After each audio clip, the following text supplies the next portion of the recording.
ഇനി മുതലുണ്ടല്ലോ സ്കൂളത്തെ ടൈം ടേബിളൊന്നും ചുമരിലൊട്ടിച്ചിട്ട് നോക്കാൻ വേണ്ടി നിൽക്കണ്ട. നമുക്ക് കുറച്ച് ക്യൂട്ട് ആൻഡ് എസ്തെറ്റിക് ആയിട്ട് ഒരു ടൈം ടേബിൾ സ്റ്റാൻഡ് ഉണ്ടാക്കാം. ഭയങ്കര സിമ്പിൾ ആയിട്ട് കുറച്ച് മെറ്റീരിയൽസ് മാത്രം യൂസ് ചെയ്തിട്ടാണ് ഈ ഒരു ഡെക്കോർ നമ്മൾ ഉണ്ടാക്കുന്നത്. സംഭവം ഉണ്ടാക്കാൻ വേണ്ടിയിട്ട് ഭയങ്കര സിമ്പിൾ ആണെങ്കിലും കാണാൻ വേണ്ടിയിട്ട് നല്ല ലുക്ക് ഉണ്ടെന്ന്. അപ്പൊ ഇനി എങ്ങനെ ഉണ്ടാക്കുക എന്നുള്ളത് പറഞ്ഞുതരാം.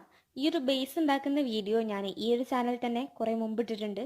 അപ്പോൾ അതിന്റെ ലിങ്ക് ഞാൻ ഈ താഴെ കൊടുക്കുക. അതൊന്ന് ക്ലിക്ക് ചെയ്ത് കഴിഞ്ഞാൽ എങ്ങനെ ഉണ്ടാക്കുക എന്നുള്ളത് ഡീറ്റെയിൽ ആയിട്ട് ഞാൻ പറഞ്ഞിട്ടുണ്ട്. ഈ ഒരു സ്റ്റാൻഡ് ഉണ്ടാക്കാൻ വേണ്ടിയിട്ട് ഞാൻ അത്രക്ക് തിക്കല്ലാത്ത ഒരു കാർഡ്ബോർഡ് ഷീറ്റ് ആണ് യൂസ് ചെയ്തിട്ടുള്ളത്. സെയിം കാർഡ്ബോർഡ് ഷീറ്റിൽ തന്നെ ഒരു ചെറിയ സ്ക്വയർ പീസ് കട്ട് ചെയ്തെടുക്കുക. ആ ഒരു പീസിലാണ് നമ്മൾ നമ്മുടെ ടൈം ടേബിൾ എഴുതിയെടുക്കുന്നത്. അത് നിങ്ങളുടെ ഇഷ്ടം പോലെ എങ്ങനെ വേണമെങ്കിലും ഡെക്കറേറ്റ് ചെയ്തിട്ട് എഴുതി കൊടുക്കുക. ഞാൻ ഭയങ്കര സിമ്പിൾ ആയിട്ട് ബ്ലാക്ക് ഇങ്ക് വെച്ചിട്ട് എഴുതി കൊടുത്തിട്ടുള്ള ഇനി ഒരു സൂചി നൂല് എടുത്തിട്ട് വീഡിയോയിൽ കാണുന്ന പോലെ ഈ ഒരു ബോർഡ് ഹാങ് ചെയ്യാൻ പറ്റുന്ന രീതിക്ക് വെച്ചു കൊടുക്കുക.